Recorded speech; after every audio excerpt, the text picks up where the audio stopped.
چاہوں گا کہ ایک دو بار پیار سے عوام کو سمجھانے پر وہ سمجھ گئے تھے، لیکن اسٹیج والے سمجھ نہیں گئے تھے، اور جس کی وجہ سے سید صاحب نے گفتگو کو آدھا چھوڑ دیا اور پھر کمرے میں وہ آئے ڈسٹرب تھے اور انہوں نے کہا کہ مجھے ایسے ماحول میں تقریر کرنا مناسب نہیں لگتا. یعنی میں اللہ رسول کا فرمان سنا رہا ہوں اور لوگ آپسی گفتگو کر رہے ہیں، یعنی آپسی باتیں یا SMS کرنا یا موبائل پر بات کرنا کیا معاذ اللہ رسول کے فرمان سے زیادہ اہم چیز ہے؟ تو اس کا آپ خیال رکھیں گے نا انشاءاللہ. اچھا، میری تقریر میں ایسا ہے کہ آپ کو چاہے جو کرنا ہے آپ کریں، آپ بالکل فری ہیں. میں اپنا بیان کرتا ہوں، اپنی بات مکمل کرتا ہوں. اللہ جس کو توفیق دیتا ہے وہ سنتا ہے، اور جو صرف بھیڑ بھاڑ کے لیے آیا ہوتا ہے وہ بیٹھ کر چلا جاتا ہے بھیڑ کا حصہ بن کر. تو میں کچھ نہیں کہتا، میں اپنی بات مکمل کرتا ہوں، اور مجھے جو وقت دیا گیا ہوتا ہے میں اس وقت پر اپنی گفتگو کو مکمل کرتا ہوں. لیکن سید صاحب کے بیان کے وقت بالکل جو ہے خاموشی ہونی چاہیے کہ انشاءاللہ چلنا پھرنا بات دوڑ ہنگامہ رہی کچھ بھی نہیں. آپ کو اطمینان سے سننا ہے اور اس نیت سے سننا ہے کہ جو آج کی اس محفل پاک میں ہم سنیں گے انشاءاللہ اس پر عمل کی کوشش کریں گے. ذکر شہدائے کربلا کی محفل ہے اور کربلا والوں کا ذکر سنانے کے لیے آج آپ کے گاؤں میں خود ان کا بیٹا آیا ہوا ہے. تو آپ کو اللہ کا شکر ادا کرنا چاہیے. ہم لوگ اگر کربلا والوں کا ذکر کرتے بھی ہیں تو ہم تو در والے ہیں، لیکن سید صاحب تو ظاہر ہے کہ گھر والے ہیں نا. تو گھر والوں سے آج ان کے بابا کا ذکر سننا ہے آپ کو، تو میں گزارش کروں گا کہ بالکل اطمینان سے بیٹھ کر سید صاحب قبلہ کی گفتگو کو آپ سنیں گے انشاءاللہ. ٹھیک ہے؟ اللہ آپ سب کو جزائے خیر عطا فرمائے. ایک بار محبت سے درود شریف پڑھ لیں آپ. اللہم صلی علی محمد وآلہ الف الف مرہ.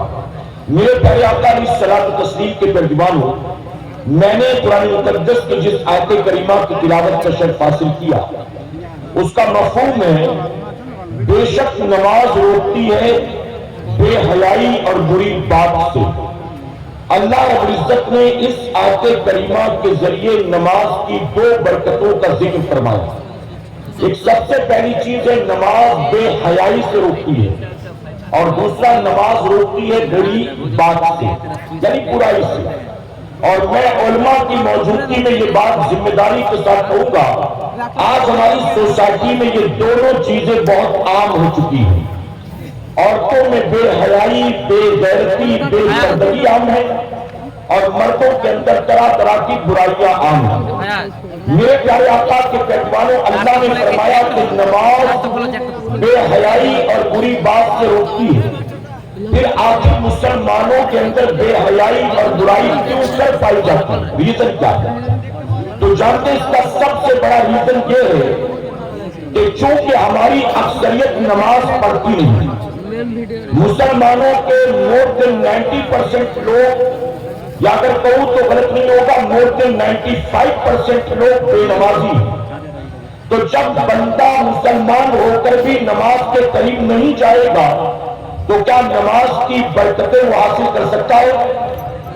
اللہ نہ کرے، 100,000 بار نہ کرے. میں مثال دیتا ہوں، آپ کے علاقے میں کسی کو کوئی ایسا مرض ہو جائے کہ جس بیماری کا اسپیشلسٹ ڈاکٹر کولکتہ میں ہے، بنگلور میں ہے، دلی میں یا ممبئی میں ہے. اب مریض اپنی بیماری کو لے کر گھر پر پڑا ہے، بستر پر کراتا ہے، روتا ہے. اسے آرام کبھی نہیں ہوگا جب تک کہ وہ اس ڈاکٹر کے پاس نہیں جاتا. بتائیے ہے کہ نہیں؟ سر میں درد ہو تو آپ کیا کرتے ہیں؟ 3 دن سے شام ہوتی ہے تو بخار آ جاتا ہے، آپ کیا کرتے ہیں؟ 2 دن سے الٹی جلاب شروع ہو گیا تو کیا کرتے ہیں؟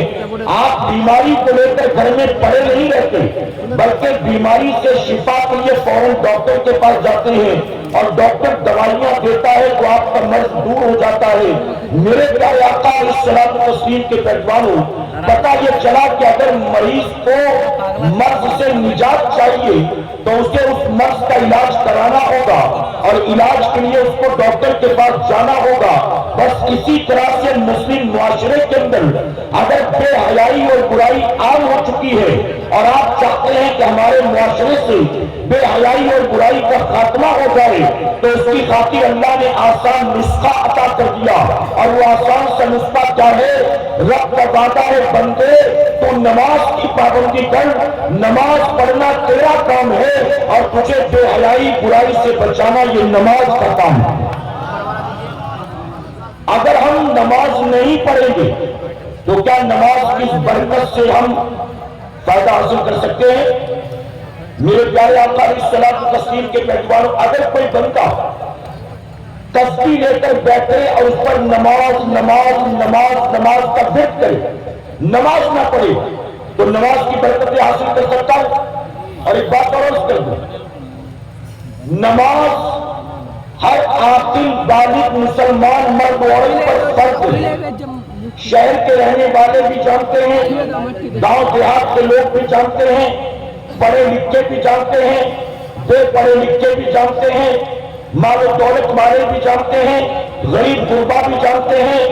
دنیا کا ہر مسلمان، چاہے پڑھنے والا ہو چاہے نہ پڑھنے والا ہو، ہر مسلمان جانتا ہے کہ اللہ رب العزت نے 24 گھنٹے میں ہر عاقل بالغ مرد و عورت پر 5 وقت کی نماز کو فرض فرمایا ہے۔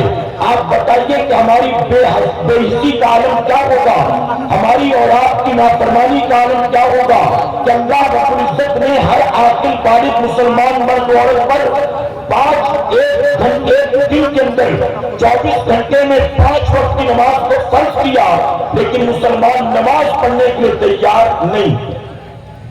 آپ کو جان کر تعجب ہوگا، قرآن مقدس میں اللہ رب العزت نے کتنے مقامات پر نماز کا حکم دیا جانتے ہو؟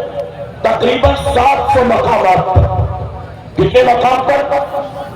اگر آپ اپنی والدہ سے محبت کرتے ہیں اور آپ کی والدہ نے کہا کہ بیٹا تو یہ کام جو کرتا ہے یہ مجھے اچھا نہیں لگتا، یہ کام مت کیا کر، اگر فرما بردار اولاد ہوگی تو ماں کی بات مانے گی کہ نہیں مانے گی؟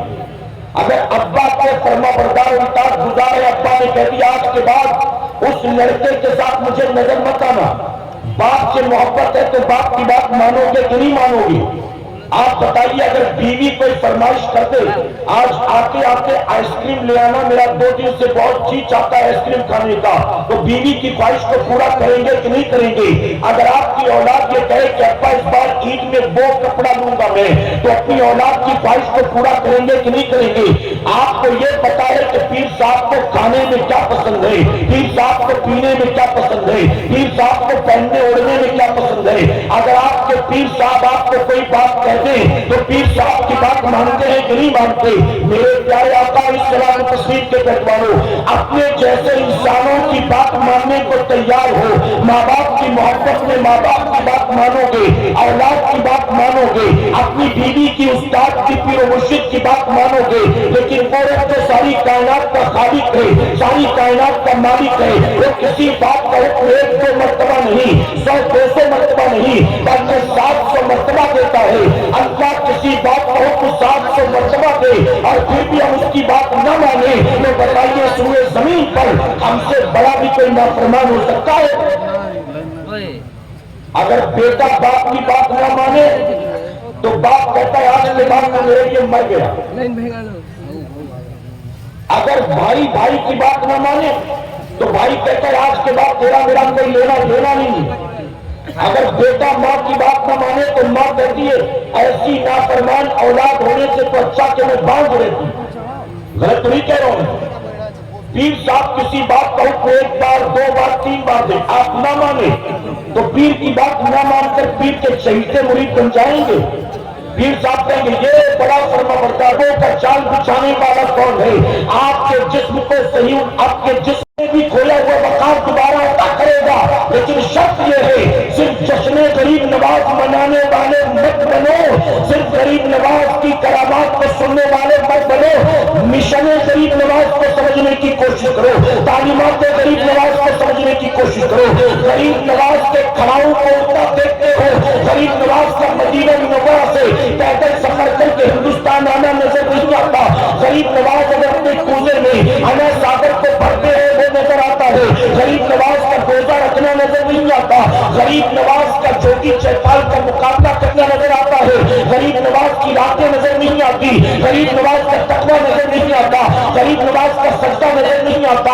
آپ سوچیں کہ وہ غریب نواز جو اپنی ماں کی کوکھ سے اللہ کے ولی بن کر پیدا ہوئے، ارے جو ماں کی کوکھ سے اللہ کا ولی بن کر پیدا ہو، اس غریب نواز کی راتوں کا حکم یہ تھا کہ میرے غریب نواز کے 40 سال تک عشاء کے وضو سے فجر کی نماز کو ادا کیا۔ ایک مرتبہ میرے غریب نواز، توجہ ہے نا آپ کی، ایک مرتبہ میرے غریب نواز ایک کونے میں بیٹھے زاروں قطار رو رہے تھے۔ مریدوں کی ہمت نہ ہوئی کہ کوئی پوچھے کہ رونے کی وجہ کیا۔ جب کچھ اطمینان ہوا، رونا بند ہوا، تو آپ کے قریب آئے، آپ کے قریبی شہید مرید خواجہ بختیار کاکی رحمۃ اللہ علیہ آ کر کہتے کہ حضور آج آپ اتنا رو رہے تھے، رونے کی وجہ کیا، کس بات نے آپ کو بلایا؟ تو جانتے میرے غریب نواز نے کیا فرمایا؟ آپ فرماتے آج سے 30 سال پہلے میں نماز پڑھ رہا تھا، تو حالت نماز میں مجھے جو لذت ہمیشہ ملتی تھی، جو نماز میں مزہ آتا تھا، جو خشوع اور خضوع میسر آتا تھا، اس دن نماز میں وہ مزہ نہیں آ رہا تھا، وہ خشوع اور خضوع نہیں مل رہا تھا۔ کہتے ہیں پریشان کہ آخر نمازوں کی لذت کہاں چلی گئی؟ غریب نواز فرماتے میں نماز سے فارغ ہوا، پھر میں بیٹھا غور کرنے کے لیے آخر کیا بات ہے، نماز کی لذتیں کہاں چلی گئی؟ توجہ ہے نا آپ کی؟ میرے پیارے آقا کے درباروں غریب نواز فرماتے نماز سے فارغ ہو کر میں بیٹھا غور کرنے کے لیے کہ نماز میں جو روزانہ مزہ آتا تھا وہ مزہ گیا کہاں، بات کیا؟ بہت دیر تک غور کیا تو مجھے احساس ہوا کہ آج جلد بازی کی وجہ سے دوران وضو میں اپنی انگلیوں میں خلال کرنا بھول گیا۔ وضو کے وقت جلد بازی کی وجہ سے اپنی انگلیوں میں خلال کرنا بھول گیا۔ اب یہاں علماء بیٹھے ان سے پوچھو، اگر کوئی بندہ حالت وضو میں خلال نہ کرے انگلی کا تو وضو ہوگا کہ نہیں ہوگا، نماز ہوگی کہ نہیں ہوگی؟ یہ خلال کرنا کیا فرض ہے، کیا واجب ہے، کیا ہے؟ تو جواب ملے گا کہ وضو ہو جائے گا، انگلیوں میں خلال کرنا یہ میرے نبی کی سنت مبارکہ کیا ہے، سنت ہے، وضو ہو جائے گا۔ غریب نواز فرماتے جب احساس ہوا کہ جلد بازی کی وجہ سے خلال نہیں کر سکا تو مجھے اپنی غلطی کا احساس ہوا اور میں یہ سوچ کر رونے لگا کہ آج مجھ سے نبی کی ایک سنت چھوٹ گئی۔ اگر کل قیامت کے دن میرے آقا نے میرا گریبان پکڑ لیا اور کہا کہ دین میں نے تجھے ہندوستان بھیجا، ہند کا راجا بنایا، ایک مشن لے کر تجھے ہندوستان روانہ کیا اور تو نے وہاں جا کر کیا کیا، تو نے میری ہی سنت کو چھوڑ دیا۔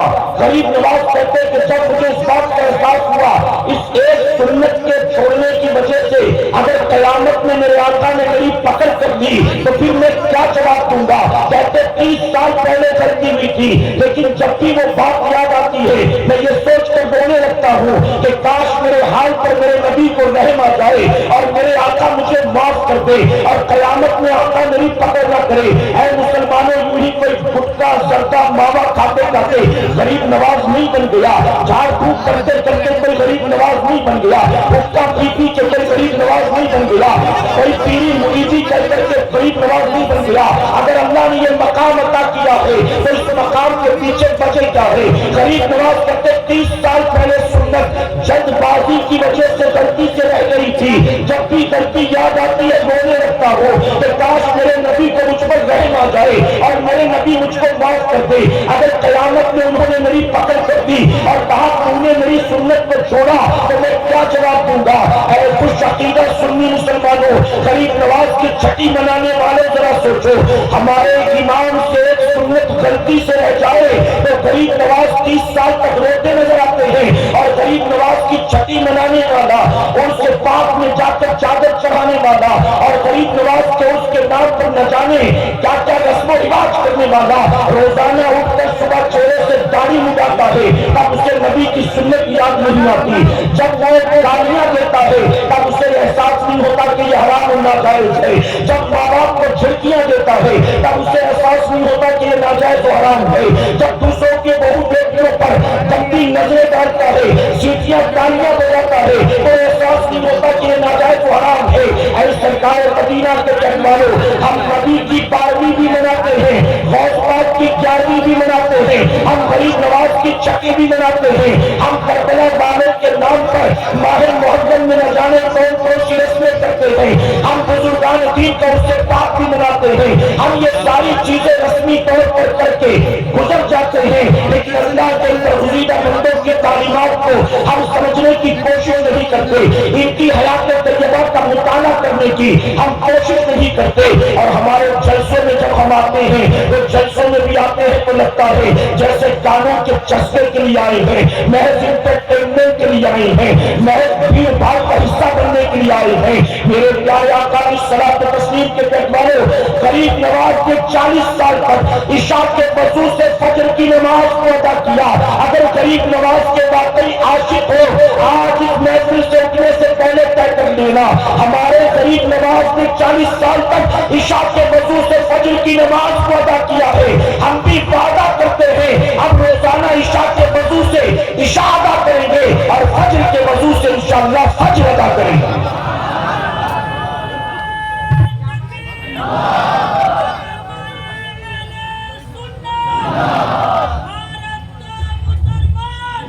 ذکر شہدائے کربلا کی محفل, امام علی مقام کے نام پر محفل سجی ہے, جانتے ہو 10 محرم کو, توجہ ہے نا آپ کی, 10 محرم الحرام کو صبح سے یزیدیوں نے جنگ کو شروع کر دیا. جمعہ کا دن تھا, جو کربلا میں نہیں تھے وہ نماز جمعہ کی تیاری کر رہے تھے. صبح سے جنگ شروع ہو گئی. جب نماز ظہر کا وقت ہوا تو امام نے اپنے قاصد کو بھیجا, ایک نمائندے کو بھیجا, کہا جاؤ جا کر یزیدیوں سے کہو تھوڑی دیر کے لیے جنگ کو روک دیں, تیر تلوار چلانا روک دیں, ہمیں اتنی مہلت دے کہ ہم نماز ظہر ادا کر سکیں. وہ کربلا کے میدان میں تھے, میدان جنگ میں, انہوں نے کہا ہمیں ظہر ادا کرنے کی مہلت مل جائے. مسافر تھے, اگر مہلت ملتی بھی تو کتنی دیر تک پڑھتے, 2 رکعت نماز پڑھنا تھا, کتنا وقت لگتا. آپ نے فرمایا جاؤ جا کے کہو یزیدیوں کو تھوڑی دیر جنگ روکے تاکہ ہم ظہر ادا کر لیں. جو جاتے یزیدیوں نے کیا کہا, یزیدیوں نے امام علی مقام کے قاصد سے کہا حسین کو جان بچانے کا بڑا اچھا بہانہ سوچا, معاذ اللہ نماز کے نام پر جنگ کو روکنا چاہتے ہیں. حسین سے کہو کہ نماز پڑھنے کا بہت شوق ہے نا, پڑھو, جتنی پڑھنا چاہتے اتنی پڑھو, ہم نہیں منع کریں گے, لیکن شرط یہ ہے نماز شروع کرنے سے پہلے یزید کی بیعت کرنی ہوگی. یزید کی بیعت کرو گے تو نماز پڑھنے دیں گے, اور اگر یزید کی بیعت نہ کی تو ہم نماز کو دیکھ کر تمہیں چھوڑیں گے نہیں, بلکہ ہم بھی وہ لوگ ہیں جو حالت سجدہ میں تمہاری گردن کو کاٹتے ہیں. یا تو یزید کی بیعت کرو یا تو نماز پڑھو. جب امام علی مقام کے قاصد نے آ کر کہا ظالم جنگ روکنے کو تیار نہیں ہے بلکہ دھمکی دے رہے ہیں کہ اگر نماز پڑھنی ہے تو پڑھو, لیکن یزید کی بیعت پہلے کرنی ہوگی, یزید کی بیعت نہیں کرو گے تو ہم محبت نہیں کریں گے, نماز شروع کر دی تو سجدے میں سر کاٹ دیں گے. تو جانتے امام نے کیا کہا تھا, امام نے کہا جاؤ جا کر یزیدیوں سے کہہ دو, یزیدیوں سے جاؤ جا کر یہ کہہ دو حسین نہ یزید کی بیعت کے لیے تیار ہے اور نہ جان بوجھ کر نماز قضا کرنے کے لیے تیار ہے, نہ ہاتھ میں ہاتھ دوں گا اور نہ نماز چھوڑوں گا. جاؤ کہہ دو کہ دھمکیاں دینا بند کر دیں. اگر یہ حالت سجدہ میں سر کاٹنے پر تلے ہیں تو حسین بھی سجدے میں سر کٹانے پر تلا. میں سر کٹا تو سکتا ہوں لیکن نماز قضا نہیں کر سکتا ہوں. یہ کون کہہ رہا ہے؟ میرے پیارے آقا صلاۃ و تسلیم کے ترجمانوں, یا علماء موجود ہیں, آپ پوچھیں اپنی مسجد کے امام صاحب سے پوچھئے گا, ایک آدمی اگر نماز میں ہے اور حالت نماز میں کہیں سے سانپ یا بچھو آ گیا, کوئی موذی جانور, اور اس کو یقین ہے کہ یہ مجھے ڈنک مار دے گا، ڈس لے گا، تو ایسی صورت میں کیا وہ نماز توڑ سکتا ہے؟ شریعت کا کیا حکم ہے؟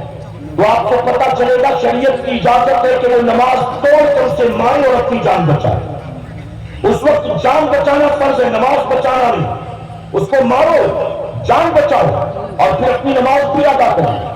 اور صرف اپنے لیے نہیں، اگر کوئی چھوٹا بچہ سو رہا ہے کمرے میں اور آپ نماز پڑھ رہے ہیں اور اچانک کہیں سے کوئی سانپ بچھو آ گیا اور آپ کو یقین ہے کہ اگر میں نے نماز توڑ کر اسے نہیں مارا تو یہ بچے کو ڈس دے گا، بچے کو ڈنک مار دے گا، تو بچے کی جان بچانے کے لیے بھی شریعت نے آپ کو نماز توڑنے کی اجازت دی۔ اب آپ بتائیے کہ جان بچانا ایسی صورت میں فرض اور بھی بہت اس کی تفصیل، میں اس میں نہیں جاتا، صرف آپ کو یہ کہوں گا ذرا بتائیے وہ 22,000 خون کی پیاسی تلواریں جنہوں نے امام علی مقام کے غمی علی اصغر کو نہیں چھوڑا، 6 ماہ کے لگتے جگر کے سوکھے حلقوں پر تیر چلایا، جنہوں نے امام حسین کے بھائیوں اور محمد کو نہیں چھوڑا، یعنی اہل بیت کے چھوٹے چھوٹے بچوں کو بھی ظالموں نے چھوڑا نہیں ہے۔ امام کو پتا تھا اگر ان ظالموں کے سامنے میں نے سجدے میں سر کو جھکایا تو یہ میرے خون کی ننگی پیاسی تلواریں یہ میری گردن کو کاٹ دیں گی۔ امام علی مقام کا شریعت کا مسئلہ نہیں جانتے تھے تو ایسے میں جان بچانا فرض ہے، جان بچ جائے تو نماز پھر کبھی ادا کر لیں گے۔ اللہ دیکھ رہا ہے کہ حالات کیسے ہیں، ایسے میں اگر سجدہ کیا تو یہ ظالم گردن مار دیں گے، لیکن امام جان لیتے اگر آج جان بچانے کے لیے میں نے نماز کو قضا کر دیا تو قیامت تک جب بھی کربلا کی داستان لکھی جائے گی، جب بھی خطیب منبر پر کھڑے ہو کر کربلا کے واقعات بیان کرے گا تو لکھنے والا لکھے گا حسین نے نماز کو چھوڑ دیا تھا، خطیب کہے گا حسین نے نماز کو قضا کر دیا تھا۔ امام جانتے تھے اگر میں آج چھوڑوں گا تو قیامت تک کے لیے چھوڑنا مثال بن جائے گا، اور اگر میں جان پر کھیل کر جان کی پرواہ کیے بغیر آج نماز ادا کروں گا تو قیامت تک کے لیے میرا سجدہ کرنا نانا کے امت کے لیے مثال بن جائے گا۔ اسی لیے میرے امام نے بتا دیا، حالت سجدہ میں سر کٹا کے میرے امام نے بتا دیا حسین کو یقیناً بیٹے بھی پیارے ہیں، بھتیجے بھی پیارے ہیں، بھانجے بھی پیارے ہیں، بھائی بھی پیارے ہیں، اپنا خیمہ بھی پیارا ہے، اپنے بیوی بچے اور بہن بھی پیاری ہے، حسین کو سب کچھ پیارا ہے، لیکن حالت سجدہ میں امام نے سر کٹا کے بتا دیا حسین کو سب سے زیادہ محبت ہے تو نانا کی آنکھوں کی ٹھنڈک نماز سے محبت ہے۔ میرا امام 3 دن کا بھوکا پیاسا رہ کر 22,000 تلواروں میں نماز نہ چھوڑے، اور ہم 2-4 یاروں میں نماز چھوڑ دیتے ہیں۔ شادی میں گئے تو نماز نہیں، کام دھندے پر گئے تو نماز نہیں، اسکول کالج میں یونیورسٹی میں گئے تو نماز نہیں۔ میرے پیارے آقا علیہ الصلوۃ والتسلیم کے پیغمبروں، بعد مرنے کے قیامت کے دن سب سے پہلا جو حساب ہوگا وہ پتہ ہے کہ کائے کا ہوگا؟ جتنا سال بھر کماتے ہو گورنمنٹ کو اس کا حساب دینا پڑتا، ریٹرن فائل کرنا پڑتا ہے کہ سال بھر کا ٹیکس اور کتنے کا، کتنا کمایا، کتنا انویسٹ کیا، کتنا بچایا، کتنی سیونگ، یہ سارا اکاؤنٹ دیتے کہ نہیں دیتے گورنمنٹ کو؟ آپ بتائیے جس کا ہماری کمائی سے کوئی تعلق ہی نہیں، ہم محنت مشقت کر کے کما رہے، اس میں گورنمنٹ کا کیا انوالومنٹ ہے؟ اس کے باوجود گورنمنٹ آپ سے ہر سال حساب لیتی ہے۔ اگر آپ نے اکاؤنٹ نہیں شو کیا تو آپ کو نوٹس آ جائے گی انکم ٹیکس کی طرف سے، بہت زیادہ کروڑوں کا ٹرن اوور ہے تو آپ کیا ریٹ پڑ جائے گی۔ میرے پیارے آقا کے پیغمبروں جن کا ہماری کمائی سے کوئی تعلق نہیں ہے، ہر سال انہیں بھی مجبوراً ہمیں